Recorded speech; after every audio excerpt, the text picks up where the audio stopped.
Capítulo 19. El huerto de la agonía, y saliendo, se fue, como solía, al monte de los olivos, y sus discípulos también le siguieron. Jesús busca su lugar habitual de oración, pero esta noche será diferente a todas las anteriores.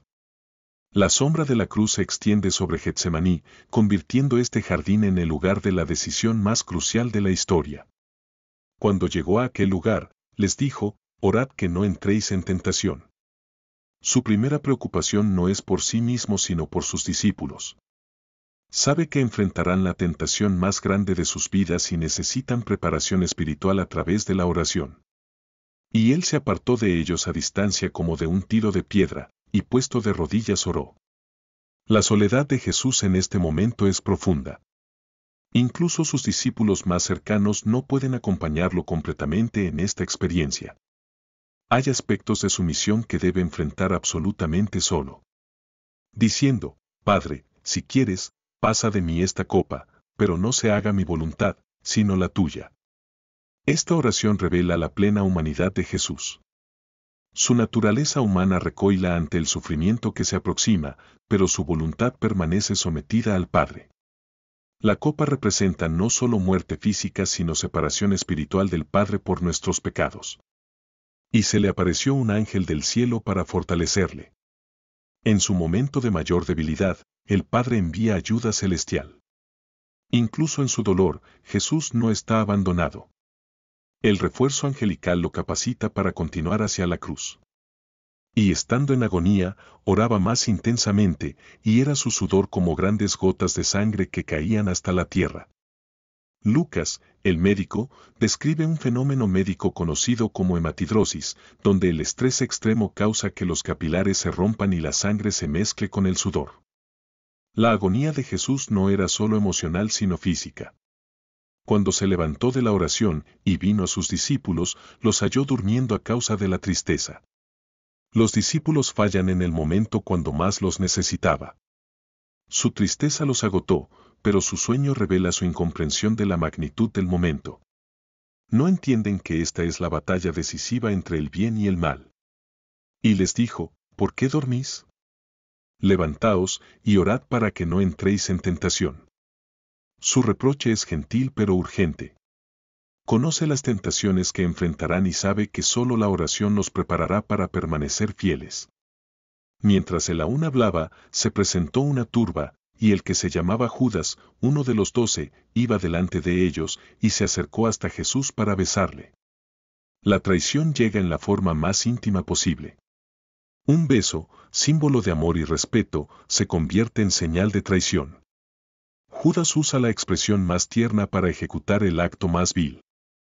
Entonces Jesús le dijo: Judas, ¿con un beso entregas al Hijo del Hombre? Esta pregunta penetra hasta el corazón del horror de la traición. Jesús no lo maldice sino que apela a su conciencia con una pregunta que debería haberlo llevado al arrepentimiento. Viendo los que estaban con él lo que había de acontecer, le dijeron: Señor, ¿heriremos a espada? Y uno de ellos hirió a un siervo del sumo sacerdote, y le cortó la oreja derecha. Los discípulos reaccionan con violencia, malentendiendo completamente la naturaleza del reino de Jesús. Pedro, impulsivo como siempre, ataca con su espada. Entonces respondiendo Jesús, dijo: Basta ya, dejad. Y tocando su oreja, le sanó. Este último milagro público de Jesús es un acto de misericordia hacia un enemigo. Incluso mientras es arrestado, sana al que venía a arrestarlo. Su reino se establece por amor, no por fuerza. Y Jesús dijo a los principales sacerdotes, a los jefes de la guardia del templo, y a los ancianos, que habían venido contra él: ¿como contra un ladrón habéis salido con espadas y palos? Habiendo estado con vosotros cada día en el templo, no extendisteis las manos contra mí, mas esta es vuestra hora, y la potestad de las tinieblas. Su pregunta expone la cobardía de venir de noche con armas contra alguien que enseñaba públicamente cada día. Pero reconoce que este es el momento permitido por Dios para que las tinieblas actúen. Capítulo 20. La negación y el juicio. Y prendiéndole, le llevaron, y le condujeron a casa del sumo sacerdote. Y Pedro le seguía de lejos. El arresto marca el comienzo de la humillación pública de Jesús. Pedro lo sigue, pero su distancia física simboliza su distancia espiritual y emocional. El miedo ha comenzado a dominar su valentía anterior.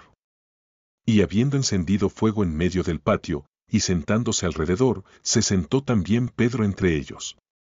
Pedro busca camuflaje entre los enemigos de Jesús. Su estrategia de pasar desapercibido lo coloca exactamente donde será más vulnerable a la tentación. Entonces una criada, viéndole sentado al fuego, se fijó en él, y dijo, «Este también estaba con él». La primera acusación viene de la persona menos intimidante posible, una sirvienta. Sin embargo, el miedo de Pedro es tal que incluso esta acusación suave lo aterroriza. Mas se lo negó, diciendo, «Mujer, no lo conozco». La primera negación es directa y enfática. Pedro no solo niega estar con Jesús, niega conocerlo completamente. Es una traición devastadora de la relación más importante de su vida. Un poco después, viéndole otro, dijo, «Tú también eres de ellos». Y Pedro dijo, «Hombre, no lo soy». La segunda negación viene rápidamente. Pedro está siendo arrastrado por la corriente de su primera mentira hacia mentiras más profundas.